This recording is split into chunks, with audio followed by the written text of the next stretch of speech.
Ukraine's gas transit company, Sergei Makagon, said Gazprom's monopolization of gas routes raised questions about the fundamental transparency and competitiveness of the European gas market.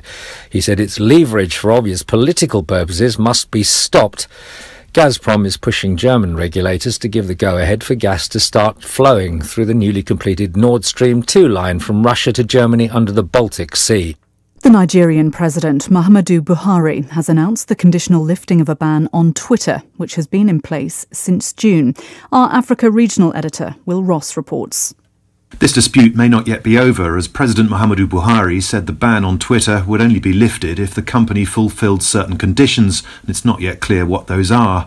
Mr. Buhari also said Nigerian citizens could use the platform for business and what he called positive engagements. Quite how that would be policed is also unclear. The ban was imposed in June after a tweet by the president was seen as divisive and was deleted, but the government questioned why inflammatory posts by a separatist leader were allowed. It also isn't a fan of Twitter because it's been used to publicise protests. World News from the BBC. Hong Kong's leader, Carrie Lam, has said changes to the political landscape made over the last year meant the territory was now, as she put it, back on the right track. She was making a speech to mark China's National Day. Not everyone agrees. There was a small protest to mark the Chinese holiday. Beijing has restricted freedoms previously enjoyed in the territory. Human Rights Watch says the Taliban in Afghanistan have imposed sweeping restrictions on the media and free speech, which are stifling criticism and dissent. The campaign group said that despite promising to allow media that respected Islamic values, the vague regulations, in effect, prohibit any reporting critical of the Taliban. These include a ban on insulting national figures. The former president of Georgia, Mikhail Saakashvili, says he's back in his homeland on the eve of municipal elections to campaign against the governing Georgian Dream Party. Mr. Saakashvili faces several investigations stemming from his time in power. Our caucus correspondent, Rehan Dmitry, reports. In a grainy video posted on Facebook, ex-president Mikhail Saakashvili claimed he was back in Georgia in the Black Sea town of Batumi. He said that he had risked his freedom to return to his home country on the eve of municipal elections. He called on Georgians not to be afraid and vote against the governing Georgian Dream Party, which he accused of ruining the economy and failing to protect lives during the COVID-19 pandemic. Mikhail Saakashvili is wanted in Georgia for alleged abuse of power while in office. The Georgian government has repeatedly said he will be arrested if he returns. Japan's Princess Mako is to marry her former college classmate this month after years of controversy. Under Japanese law, she'll give up her royal status due to marrying a commoner, Kei Komuro. Their marriage had been delayed after reports his family had run into financial difficulties. BBC News. 天天在一起，天天用心听，听见台北的声音。FM 93.1，幸福永远属于你。公民总主笔，方恩格时间。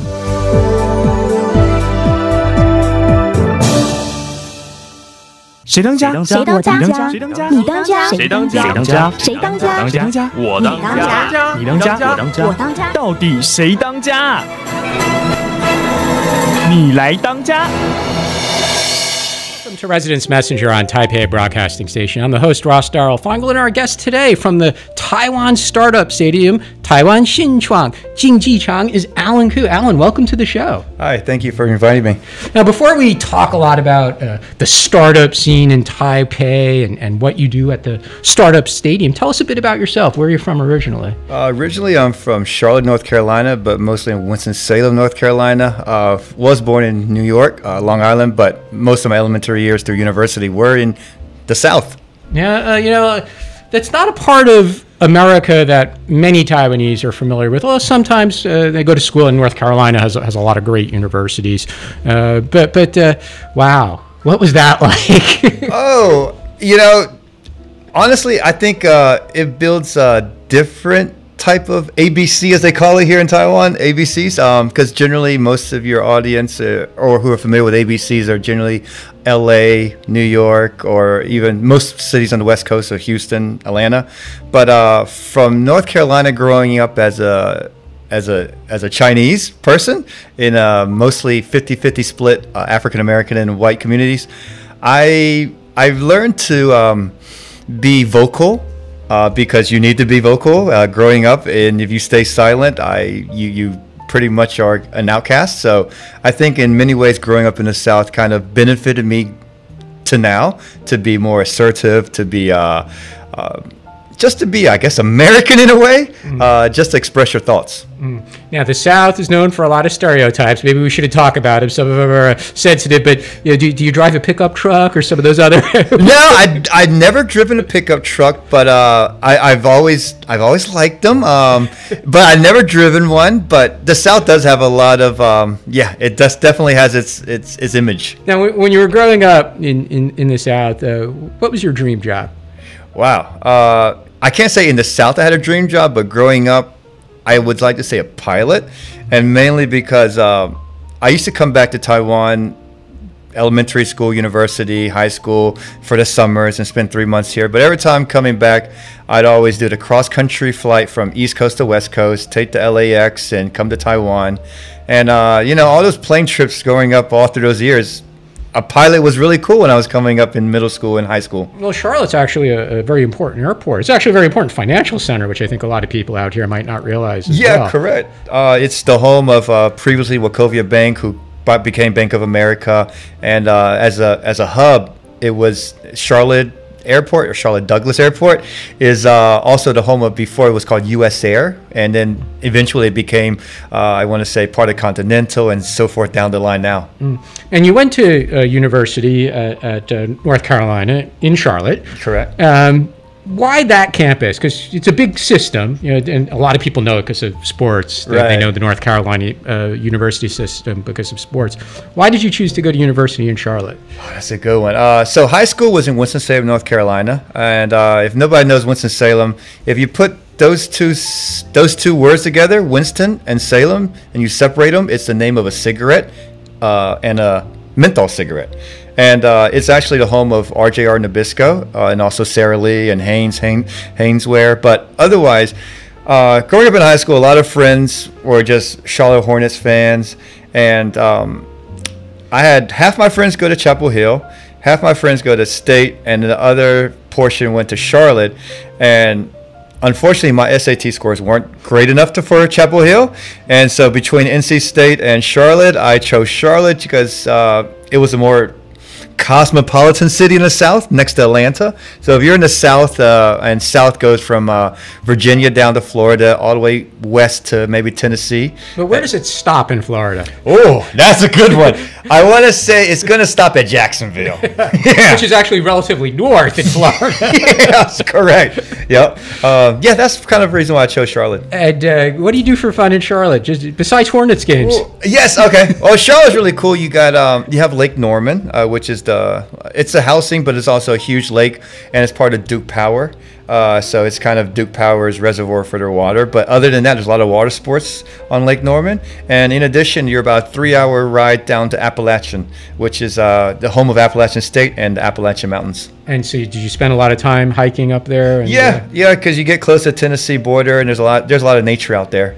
Yeah, that's just a different part of America. Because I'm from the New York City area. And, meeting people from the South it's a little different than meeting people from the Midwest, because Chicago is such a big part of the Midwest, and in the western parts, they gravitate to Vegas increasingly, or California. Yep. But the South is just still somewhat unique culturally. It is, and I appreciate that upbringing that I experienced in the South, and like I said, it still carries to this day. Now, tell us about your first job though after school in New York. You were in New York City for a while. Oh yeah. First job, I joined a company called Ameritech. It was a hardware distributor, and run by two Hong Kongese. We basically distributed computer hardware parts, everything to build your desktop, from motherboards to CPU to the memory to the hard drives. And back then it was more kind of like building a car or hyping up your car, you could customize everything. So I was involved in that part of the industry. And what kind of lessons did you learn from the hardware side? Because nowadays, I mean, we're so focused, and we'll talk more about later, we're looking at apps and more software side than the hardware side. What did you learn as a lesson from the exposure to the hardware side? Well, first, that hardware is great, but the margins are low, which a lot of PC manufacturers in Taiwan that they're realizing, and it's always been realized, but the margins get thinner and thinner. So yeah, that's pretty much the biggest takeaway, where such as an industry such as software, creativity brings a lot of more margins. Okay, so stay in the software side if you really want to make money. That sounds like the big lesson. What about this company you work for called Pointimize? Pointimize. Which, a lot of people have that frustration, right? You have different credit cards, your airline account, other affinity partners, the restaurants, etc. What did you do at Pointimize? Okay, Pointimize, just to give the audience a quick overview of what that startup was. It was a startup that basically took the American reward system for the different credit cards and made it into an easier platform to use your points. And so what we did was we basically created an API or a website to allow you to enter your number of credit points or credit card rewards points, so you could basically in a quick snapshot see what you can use with those points and where you can go with those points. So, and my particular job was gathering the vendors to share the API within their own platforms, or at the same time recruit travel bloggers to write about destinations and use it on our platform. Why does it seem though that unless you spend a lot of effort, the average person, I'm pretty average, Alan, I'll admit that. But why do I struggle, or the average person struggles so much to use their points within the deadline, or in a way that you don't have to reach into your pocket and spend more cash, or to get a plane ticket to somewhere you really want to go? Okay, now I think, and I had that same problem, honestly. I'm part of a few different rewards programs, and I struggle to use them, and sometimes they expire. But I think a lot of people's problems is it's not in front of you all the time, and a lot of people's schedules, it's just too busy, so it's not at the top of your mind. If your particular credit card, if that app is a better created app that shows you your points, and sometimes the credit card companies don't want you to have that immediately. Some good ones obviously are going to be the Chase Sapphire and their rewards, which is one of the top, and outside of that, the W Hotels and the Marriott, I think they have one of the best programs. But having that in front of you is the key, so you know what you can spend. But a lot of people don't put that at prominent on their phones. What about consumers in Taiwan? What have you observed as an expert in this field? How do they accumulate and use their points versus consumers in other places?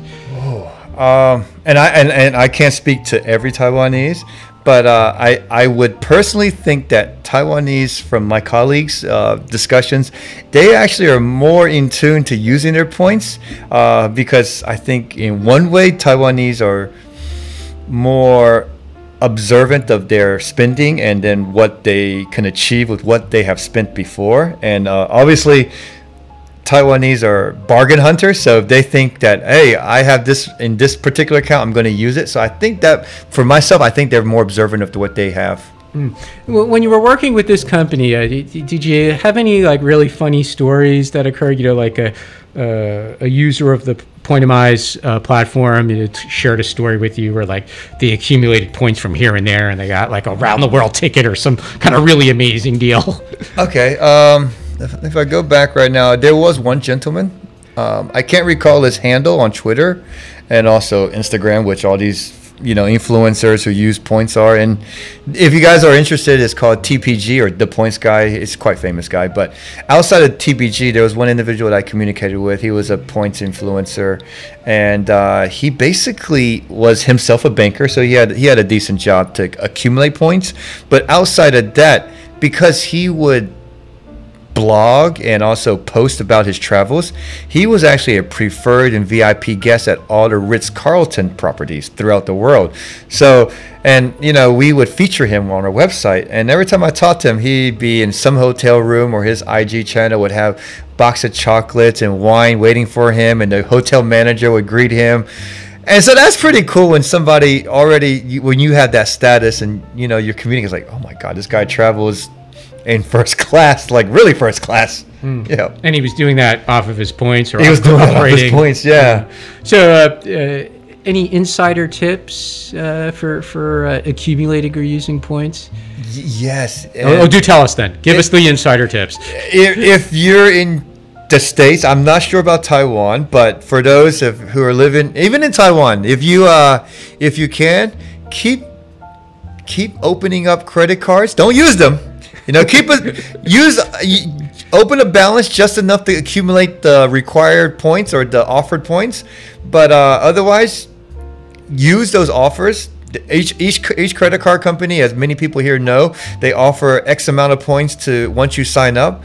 And there's something called there's a few different programs, but Asia Miles, you can actually transfer different credit card programs into Asia Miles, and then through Asia Miles you can then transfer that into different programs to basically combine everything for a larger package. And speaking of larger package, do you have the insider tip on when you should, or like an amount that you really need to start spending them down? In case like the companies go bankrupt or something. Like if somebody tells you, I have 1 million points, do you say to them, you're nuts, that's risky, that's like taking a big bet on a stock or something. Right. It could go the wrong, you have no way of hedging the trade. So is there an amount where you recommend people like really start to spend them? If you have a time limit, please do spend them first. But outside of that, look at your points program and see what's the package that basically catches your eye, and aim for that. And once you get there, just use it. Don't wait. And so each program, they all have their premier packages that if you spend 500,000 points or 1 million points, you get basically a trip to US or Europe or North America for first class, no blackout dates, with hotel. Use that immediately. Yeah. Okay, good advice. I hope people start spending them soon once there's normal travel, right? Correct. An important aspect here. We got to get there. Right, yeah, we're talking about this as if we actually want to get on a plane or stay in hotels right now. Let's talk about the Taiwan Startup Stadium. Who started it? Who's behind it? Okay, well, Startup Stadium was created by the National Development Council with consultation from a couple of leading figures in the startup and tech industry from Taiwan. And a lot of these, you could say, consultants that discussed with the National Development Council, they wanted to internationalize and bring a Silicon Valley model to Taiwan, and not exact model, but something that would benefit and jumpstart the Taiwan startup ecosystem. And we say startups, but that's basically a new business with tech focus. But it's not really anything special. A startup is just a young business just starting out with maybe 1 to 7, maybe even 10 employees. And that's what we call startups. And how significant does the tech aspect have to be? I mean, what if I'm just a restaurant or an iced tea? Taipei's got a lot of great iced tea places all over the place. But I have an app. Does that make me a techie company? That would make you a tech-enabled company. Now, what would differentiate yourself from a real technology company would be maybe something that would be a moat, which is something that other companies would find hard to enter your industry. You need a barrier to either IP or a specific patent that differentiates your company from other companies. And what we call a moat is what a lot of investors say that what they look for when they look at companies, what makes you special that other people can enter your realm. Well, why is it called a stadium rather than an incubator or some other term? That's a really good one. Partially because originally we were actually supposed to be at the Rinsan area where they were going to build a stadium, and right now that's called CIT, Center of innovation right there where Mox Mobile Only Accelerators old location was, and that's actually right across the street from here. But originally we were supposed to be at that location, and it was like a sports stadium style. So that's originally where we came from, that name. Yeah, but would it be correct to describe the activities as similar to an incubator, or is that also a term that the industry has moved on from? No, I think we definitely consider it an incubator. We don't take any equity. We do provide most of the services and resources to startups that incubators do provide, such as mentor matchings, investor matchings, script or pitch deck review and assistance, accelerator coaching. Yeah, we do provide most of those services. And you mentioned that you help tech companies and startup companies, but who really is eligible? How do they really get you to say, yes, we'll help you? Okay, for our particular program at Taiwan Startup Stadium, we have a few different, well, actually we have a few strict, and yeah, we consider them strict criteria, and it's really not that strict. But first criteria is you must be a tech-focused company, and that's either a software or a hardware company. And second, you should be past your prototype stage or MVP and have a either a model or a mock-up of your site or program, or you must have some traction, that such as initial sales and so forth. And third, you must be a Taiwan registered company if you're a foreigner, or you must be a Taiwanese national. And if you're either a Taiwanese registered company or a Taiwanese national, you're eligible, foreigner. So a quarter of our membership is foreign founders. And when you say membership, what do you mean by members? Okay, so Taiwan Startup Stadium as a program, we do have those criteria I just listed, and once you fit those criteria, you join into our program, which is called SLX program, Starting Lineup X, because we still want to keep that sports theme. So SLX program, once you enter that program, you are eligible for a couple of different things. First of all, I mentioned the standard incubator offerings, such as investor and mentor matchings. We do overseas trip subsidies, such as TechCrunch or some of these larger conferences, such as Slush or Web Summit. In addition, we do have what they call corporate perks that we've connected with overseas multinationals, in addition to Stripe, AWS, HubSpot, Blue Ocean. There's a couple big firms or startup related companies that do offer benefits to join our program once you do. And obviously they want people to join their platforms, but such as like Stripe, we offer $5,000 of just free credit card merchant services. And if you say AWS, they are able to use Amazon Web Services up to $15,000 if they join our program. In addition, if you say HubSpot, 90% off your first year of using HubSpot. Yeah. So those are things we offer to the startups, and it basically enlarges their runway, which is their burn rate, reduces their burn rate, or gives them longer runway to operate. Do they actually, you said they have to have a prototype and maybe a website. Do they have to have sales? We hope they have sales. If not, their traction should be demonstrative of what they are able to achieve going forward. Because for us, when we want to promote them, or if we have investors that want to look at our portfolio of startup in our membership, we hope that they are already demonstrated to be able to promote themselves. You just mentioned investors. When investors in Taiwan, and then we'll talk about outside Taiwan, when investors in Taiwan get a phone call from the Taiwan Startup Stadium, what are they expecting? What is their impression? The people with the money, what is their impression of Taiwan Startup Stadium? One of the more international institutions here in Taiwan, and one of the earliest startup organizations outside of AppWorks to operate. And what about investors outside Taiwan? When they hear the name or they see Taiwan Startup Stadium at an event, a conference outside Taiwan, what is their impression of the Taiwan Startup Stadium? Bringing very marketable startups to various conferences in the past, and then outside of that, we do have a very iconic mascot, which is our cat. So a lot of investors who do meet us overseas and attend conferences, and they do come to our booth, they always remember our cat. So we have a cat, which is our mascot. Now, why is a cat the mascot? that comes from one of our previous GMs,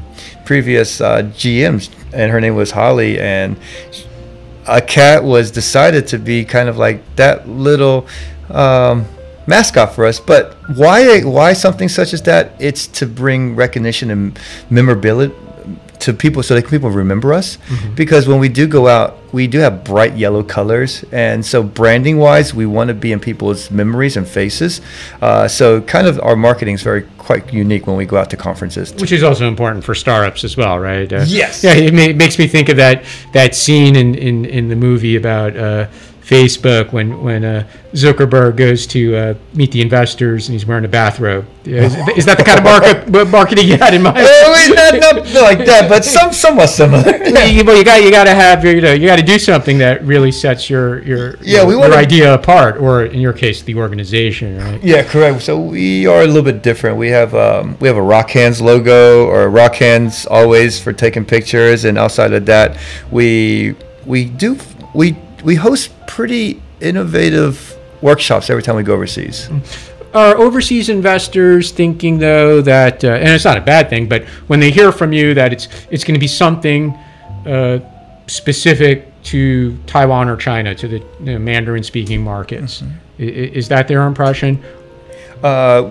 What do you mean about the companies that you're working, the startup companies that you're working with, and you call up an investor outside Taiwan, you want to do some matching? Is their impression that you're going to be talking about something that is designed for the Taiwan and or China markets? Okay, no, good question. Because Taiwan, along with maybe Singapore in Asia, are the two smaller or not as large as the other markets. So generally, Taiwanese startups, they are not inward facing. They do need to expand. So when investors do look at Taiwan startups, it's not mainly for the market or the particular culture or the language. It's more on the tech side. Taiwan does have quite deep tech. It's on par up there with your Japan and Korea startups. Now, when they do look at Taiwan, it is the tech side of things, and what we are known for is the precision hardware, which comes into IoT play, or maybe right now recently Taiwan's very strong in AI and machine learning. Okay, well, we'll continue this conversation after the break. You're listening to Residence Messenger on Taipei Broadcasting Station.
如有长照服务需求、长照特别扣除额问题，请拨打1966长照专线，5分钟内通话免付费。一通电话让长期照顾管理专员协助申请长期照顾服务及解答长期照顾特别扣除额相关问题。以上内容由台北市政府卫生局提供。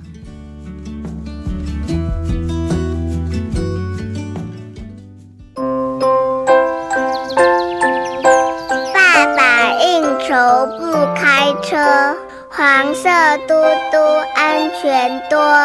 应酬喝酒不过量，安全回家最上道。爸爸要平安回家哦。喝酒不开车，开车不喝酒哦。让我们一起尊重生命，拥抱亲情。亲爱的民众，提醒您定期清除排油烟机内部油垢。烹煮食物时，切忌分心做其他事情，并注意人离火熄。且厨房附近应设置灭火器，操作时保持适当距离。当厨房火灾时，严禁以水灭火。油锅起火也千万不要移动油锅，以免翻覆造成火势扩大延烧。以上内容由台北市政府消防局提供。亲爱的朋友，您还在吸烟吗？快拿着健保卡到戒烟门诊，或拨打戒烟专线0800636363。提醒您，最近兴起的电子烟、加热烟，因为没有浓浓的烟臭味，就被认为无害。其实已经证实，新兴烟品都有二手烟及三手烟的危害，甚至还有爆炸的风险。我是义工蔡依林，所有烟品都 get out。我拒烟，我骄傲。教育部提醒大家，开学防疫不松懈，请家长每日量孩子体温，如有发烧请就医并在家休息。上课时要全程佩戴口罩，采固定座位、固定成员。使用空调时保持通风良好。用餐时采个人套餐，使用隔板或维持社交距离，不并桌、不交谈。校园防疫不松懈，安心学习有保障。以上广告由教育部提供。家己电台家己主持的。大家好，我是郭文哲，我伫台北广播电台。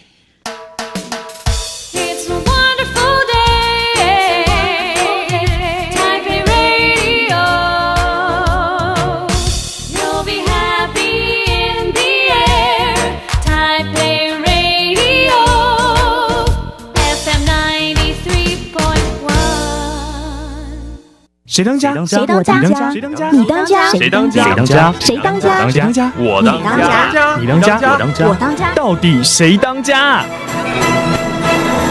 你来当家。Residence Messenger, our guest today is Alan Koo from the Taiwan Startup Stadium. Now, Alan, but before the break, we were talking about the perceptions of investors, especially outside Taiwan, with regard to Taiwan startups, and you mentioned hardware. Now, let's really get into this. You know, for so many years, the impression is that Taiwan, they just excel at hardware. Right? The industry is so well developed.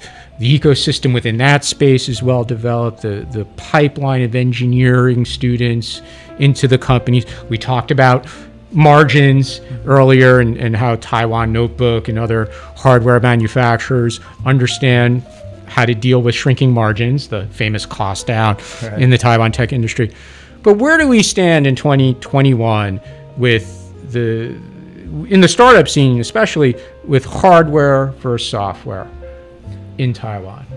Okay, I'll give you my take, and of course, it's my personal take. But recently, within our membership, we see increasing amounts of founders who want to do software startups. And a big reason of that is, it's not because they want to do it. That might be within their wheelhouse. They probably graduated as a developer or software engineer.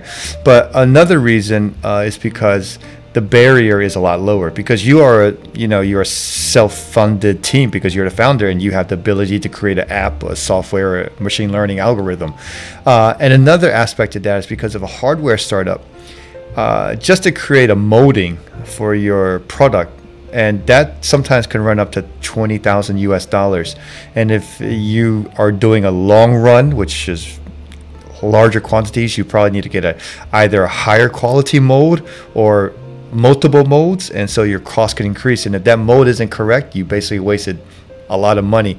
So my side, I do see increasingly more software startups, but Taiwan Startup Stadium, we do delve more in with a lot of early stage founders. So of course, if you're an established company with backgrounds which are a lot of second generation companies, when second generation, I mean maybe that company or startup might be created by a second generation individual whose family might already be in a certain industry. They might already have inroads to have either production available or a little bit more capital to go into a hardware startup. But what's been the challenges or the difficulties for Taiwan entrepreneurs on the software side of the tech industry, whether today or going back in recent past or going back long ago to the start of the internet? Long ago already, the internet's been around now for so long. We go back then, so if we look back over the past 25 years, right, Taiwan was great with desktop computers, the big boxy things that fortunately we don't have to deal with anymore. Then Taiwan was big with notebook computers. They've been big with handsets. They were big with storage media. Remember, it was such a big deal when you could burn your own disc and record music with a CD. So Taiwan was big in all of these things. And they've been a leader in manufacturing these products. But going back over time or fast forwarding to today, why wasn't the software side equally successful? And I can't give you an exact answer to that. But one thing I could say, coming up currently, yes, these young graduates are getting more into this space. But I think in the past, it's been more on the graduates have been more on and that might be dealing with the hiring side, because hiring wise, a lot of the major hiring managers are all from hardware manufacturers. But I say that might be one factor. And the other factor is the graduates coming out weren't focused on software as much as before. Currently they are, because that's where a lot of the funding is going towards. But I think it might come down to the previous hiring practices of the whole nation, because where the money was in the past was always in these hardware such as either Foxconn or Compal or Inventec. They were doing most of the hiring, and it's just not low quality manufacturing hiring. It could be just your IC chip design hiring or the motherboard manufacturing, that engineering. So they were high skilled engineering, but not just on the software side. Is Taiwan producing enough engineers? From your perspective, being in the startup ecosystem side of the tech industry, Taiwan's always produced good engineers, but there's a falling birth rate, and also young people in Taiwan seem to have varied interests. I mean, young people are great with other types of design, for example. Visual arts is something Taiwan young people are really, really good with. Right. Is Taiwan producing enough engineers? Actually, I don't have the exact numbers here, but Taiwan does churn out or graduate I can't say a large number, but percentage-wise, Taiwan does create a lot of engineers percentage-wise, just because our population is smaller. But Taiwan's engineering graduation rates are pretty much, I want to say, on par in the top percentile in Asia. Yeah. But is it, for example, the startups that you're working with, do they have trouble finding staff? Yes. Now that is something that's true. Locating engineers is always a need, not just from Taiwanese startups, but also foreign and overseas companies that are coming to Taiwan to either set up a R&D shop here or just their dev team. And when so I do get a lot of requests for introductions or talent, looking for a lot of good engineering talent. And what's the answer to that, though? Is it just to encourage younger people in Taiwan to, or force them to major in engineering, or bring in more foreigners? There's been a lot of discussion about, especially the government has a policy focused on Southeast Asia, the southbound policy. For example, more Malaysians and Indian have been coming to Taiwan to study and to work. So what's the answer to that? engineer deficit? Well, I think it's multi-pronged, but one thing that's happening is, as you mentioned, more influx. One is called the Gold Card program. You might have heard that. That one is bringing highly skilled workers and individuals to Taiwan, and it's based upon a couple factors, but mainly that they have attractive resumes, and it's subjective, but there is a process that the National Development Council, including the Gold Card office, do have to select these individuals. And it's listed on their site. I think they have a minimum wage requirement, skills that there's a package of skills that are all available to apply. But that doesn't really help the startup companies there, right? That doesn't help the startups. Yes, you do need it. It does have to come from bottom up, and that's coming up to new graduates. I think right now Taiwan is gearing towards more of that. But yeah, it's definitely still a lacking need. You just mentioned the National Development Council, which helps support the startup stadium. How attuned are government officials, not just at the NDC, but across government? How attuned are they to what startups do nowadays, versus, again, in the past when Taiwan was so focused on hardware? So how well do they understand startups and what startups do, what they need? Okay, I need to definitely put this in the right light. But I like to say, if you say government officials, they do have their finger on the pulse, and that's through a few different ways. They do consult with a lot of the local ecosystem of individuals, including founders and community leaders. And these community leaders are involved professionally as either investors or leaders of multinational corporations such as either Qualcomm and Microsoft, all your larger tech companies that are based here in Taiwan. The government does bring these individuals to look over different either long-term projects or either near-term.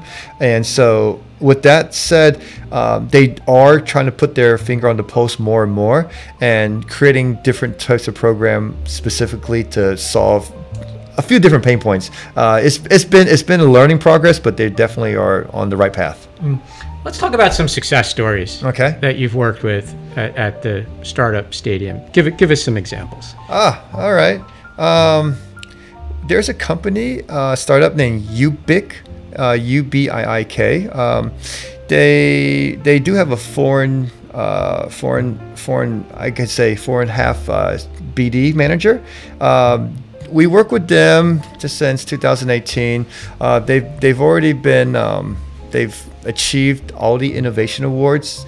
They've gone through that, all the innovation awards, and all the innovation award is yearly initiative by Audi, or part of the Volkswagen Group, to identify emerging technologies that might come into play with their own products. So Ubiik, they have a power monitoring technology that actually kind of allows power companies and utilities to better see where energy or power needs to be distributed and who's using it at what rate and so forth. So that's been one that's already been working with Taiwan Power, and actually is currently going to Japan. In addition, I like to give what other good company example we can bring up?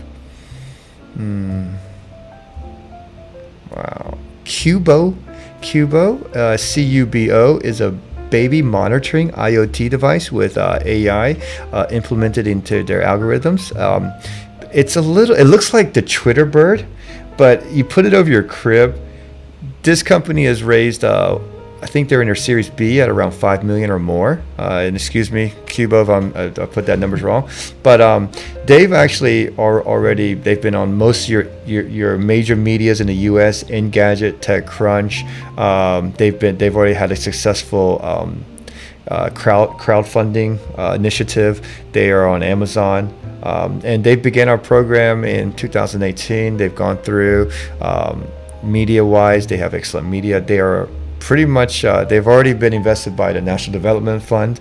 So that's a good example, I like to say. What do they do differently than other baby monitoring devices?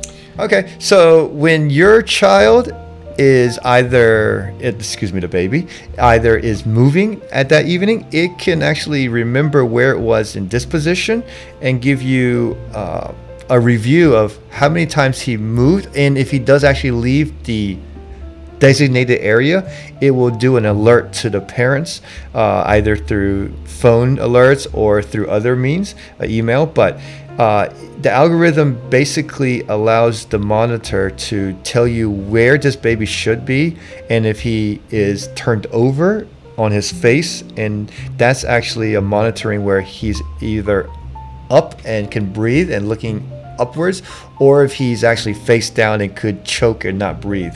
Yeah. Now, how did they create this when they were writing or designing the device? But did they have like a lot of babies in at their headquarters? Were crawling around in order to create the algorithm properly? You know, honestly, I wasn't through their development process, but their office is near the Shangsang area, and I did visit their office. They basically have cribs. They have a whole mock-up of various baby situations, so they definitely did their homework. You gave us two examples, and you've worked with a lot of other startup companies as well. What's something you observe that's consistent with these companies that makes them a successful startup? Is it something related to the product or the personality of the founders? What are the consistent things that you see? Persistence of the founders. I think, and a lot of investors would tell you or require or look at the same things, such as what's the founder, what's his motive, why did he do it, and if his motive is there to continue, and how is his persistence. I think founders make the company. Of course, your product. Of course, if you're lucky to hit a knock it out of the home run product, yes, you're lucky you hit its spot. But other than that, the founder going through iterations and iterations of the product, that persistence is key. What are some challenges, or to be frank, companies you worked with at the stadium that they just didn't make it? Is there something consistent on that side of things as well that you could say, I work with a whole bunch of companies, and here's one or two reasons, generally speaking, why they didn't make it? I can give you one or two that come off the top of my mind. First is co-founder. How am I going to say? They didn't get along well? They didn't get along well. I can't even put any other easier way. Co-founder disagreements, co-founder expectations are not matched for each other. That will probably be one of the biggest reasons a lot of teams fall apart. And the second, I would say, is not enough funding for certain projects. Yeah. We're almost out of time, so could you tell us some previews of events that are upcoming, or events where you're taking some startup companies? It might be online, virtual, but what are some upcoming kind of conferences or other kind of events that you're going to be involved in? Okay. For ourselves, I think everybody involved in the startup community should definitely look forward every year to an event called Meet Taipei. That's hosted yearly by the Be Next media team, and it's startup focused. Many startups join that. There's great panels and talks, and outside of that, we'll be hosting a gala and ceremony, and this is called Next Big, which features 9 of the biggest startups in Taiwan, including GoGoRo or 91 App or 17 Live, and in addition to others in KDAN. But that one will be hosting at 101 in mid-November, so look out for that. Okay, and what's the website where people want to find out more? If people want to find out more info? TaiwanStartupStadium.com or .tw, excuse me, startupstadium.tw. Great. Our guest today has been Alan Jiangku from the Taiwan Startup Stadium. Alan, thanks for joining us. I really appreciate you inviting me. Thank you. You've been listening to Residence Messenger. Have a great weekend.